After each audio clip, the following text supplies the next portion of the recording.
Entonces, para terminar la temática de nuestra primera unidad de este módulo de prácticas saludables, que es mantener ambientes saludables, vamos a ampliar el tema de residuos hospitalarios y similares, que ya pues las compañeras dentro de la exposición nos contaron un poco sobre este tema de manera muy general. Lo que vamos a hacer es hacerle una mirada rápida desde cuáles son esas clasificaciones que debemos de tener en cuenta para los residuos hospitalarios. ¿Listo? Entonces vamos a iniciar dejando claridad entonces que los residuos hospitalarios son aquellas sustancias, materiales, subproductos, sólidos, líquidos o gaseosos generados por una tarea productiva resultante de la actividad ejercida por el generador. Listo. En el caso entonces de una IPS de salud, estaríamos hablando de todos esos residuos que me generan cada uno de los diferentes servicios que yo presto. Estos se clasifican en peligrosos y no peligrosos. Hablamos de residuos no peligrosos cuando son aquellos que son producidos en cualquier lugar y en desarrollo de la actividad y que no presentan riesgo para la salud humana o el medio ambiente. Y hablamos de residuos peligrosos cuando son aquellos que son producidos por el generador con alguna de las siguientes características. Pueden ser infecciosos, combustibles, inflamables, explosivos, reactivos, radioactivos, volátiles, corrosivos, tóxicos, los cuales pueden causar daño a la salud humana y o al medio ambiente. Asimismo, se consideran peligrosos aquellos envases, empaques y embalajes que hayan estado también en contacto con estos. ¿Listo? Vamos entonces a mirar cómo se dividen los residuos no peligrosos. ¿Listo? Es importante tener en cuenta que cualquier residuo hospitalario no peligroso sobre el que se presuma el haber estado en contacto con residuos peligrosos debe ser tratado como tal, ¿sí? Cuando yo tengo la certeza o la duda de que ese residuo puede haber estado en contacto con algo peligroso, lo debo de tratar y disponer como tal. ¿Listo? Entonces los no peligrosos se dividen en biodegradables. Pues en biodegradables, en reciclables, en inertes y en ordinarios comunes. ¿Listo? Entonces vamos a hablar primero de los biodegradables. Son aquellos restos químicos o naturales que se descomponen fácilmente, de ahí su palabra de biodegradable. Son fáciles de descomponer en el ambiente. En estos restos se encuentran los vegetales, los residuos de alimentos no infectados, el papel higiénico, los papeles no aptos para reciclaje, jabones y detergentes biodegradables, madera y otros residuos que pueden ser transformados fácilmente en materia orgánica. Los reciclables son todos los que yo puedo reaprovechar, ¿sí? Muchas veces son utilizados en procesos productivos como materia prima. Entre estos entonces encontramos el papel, el plástico, la chatarra, el vidrio, las telas, la radiografía, equipos incluso que son o partes de estos que pueden estar ya obsoletos. Como inertes están entonces los que no se descomponen fácilmente o no se pueden transformar en materia prima y su degradación toma mucho tiempo. Por ende, entre estos se encuentran el icopor, algunos tipos de papel, como el papel carbón y algunos plásticos. ¿Listo? Y están los ordinarios comunes, que son aquellos generados en el desempeño normal de las actividades, que son básicamente los que producimos en nuestras casas. Estos residuos se generan en oficinas, pasillos, áreas comunes, cafeterías, salas de espera, auditorios y en general en todos los sitios del establecimiento del generador.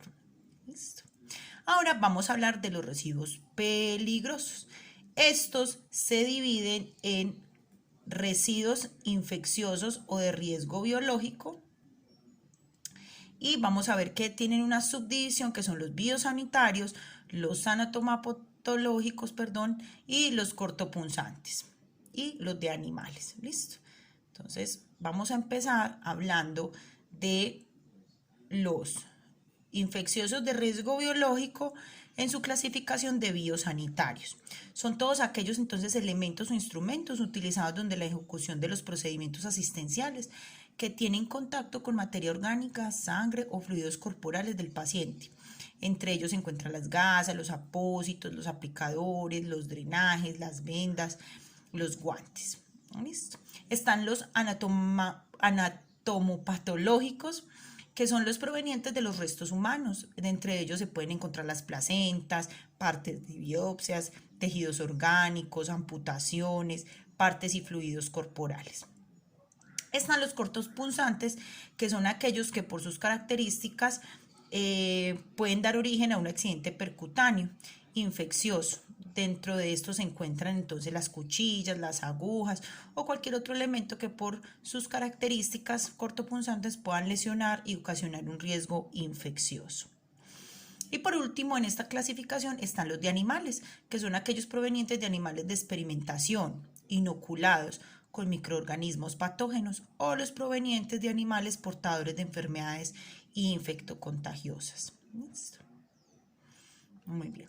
Dentro de la otra calificación están los residuos químicos. Ya hablamos entonces de los residuos biológicos. Ahora vamos a hablar de los residuos químicos, que hacen parte de los residuos peligrosos. En los residuos químicos entonces hablamos de los restos de sustancias químicas y sus empaques o cualquiera otro residuo contaminado con estos. Estos, dependiendo de su concentración y tiempo de exposición, tienen el potencial para causar la muerte, lesiones graves o efectos adversos en la salud y el medio ambiente. Vamos a ver cómo se clasifican. Se clasifican en fármacos, en citotóxicos, en metales pesados, en reactivos y en contenedores presurizados. Vamos a verlos entonces uno por uno, estos residuos químicos. Tenemos vamos a ver los residuos químicos. Entonces tenemos los fármacos. Son aquellos medicamentos entonces vencidos, deteriorados o excedentes de sustancias que han sido empleados en cualquier tipo de procedimiento, entre los cuales se incluyen estos residuos producidos por laboratorios también farmacéuticos o dispositivos médicos que no cumplen los estándares de calidad, incluyendo sus empaques. Están los citotóxicos, que son los excedentes de fármacos provenientes de tratamientos oncológicos y elementos utilizados en su aplicación, tales como jeringas, guantes, frascos, batas, bolsas de papel absorbente y demás material usado en la aplicación de ese fármaco. Estos son los que tienen directamente que ver con tratamientos oncológicos o de cáncer. ¿Listo?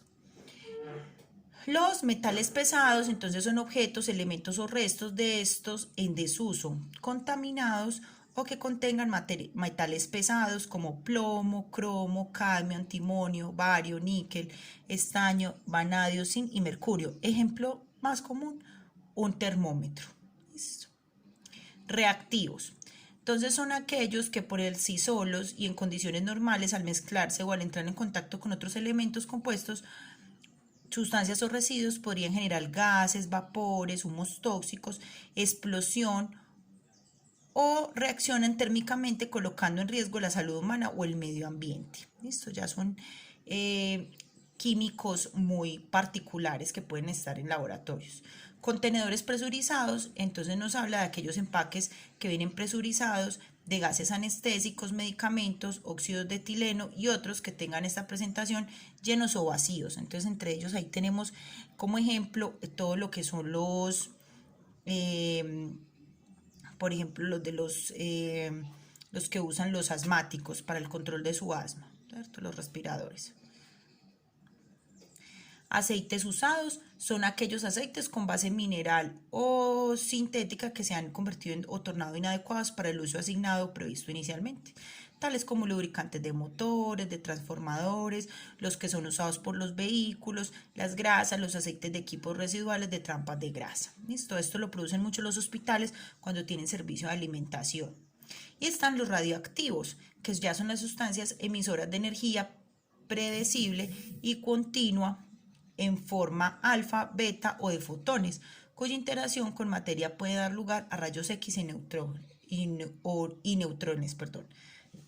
Esto aplica cuando tenemos laboratorios de rayos X. ¿Listo? Bueno, teniendo claridad entonces en la clasificación de los residuos, vamos a dar claridad en cuando hablamos de gestión integral de residuos hospitalarios y similares, que se conoce como el GIRS. Esto tiene que ver con la gestión integral, ¿cierto? De todo este tema de residuos hospitalarios, implica una planeación y cobertura de las actividades relacionadas con la gestión de los residuos hospitalarios y similares desde la generación hasta su disposición final. Incluye entonces los aspectos de generación, segregación, movimiento interno, el almacenamiento interno, la central de desactivación, la recolección, el transporte, el tratamiento y hasta garantizar una buena disposición final. ¿Listo?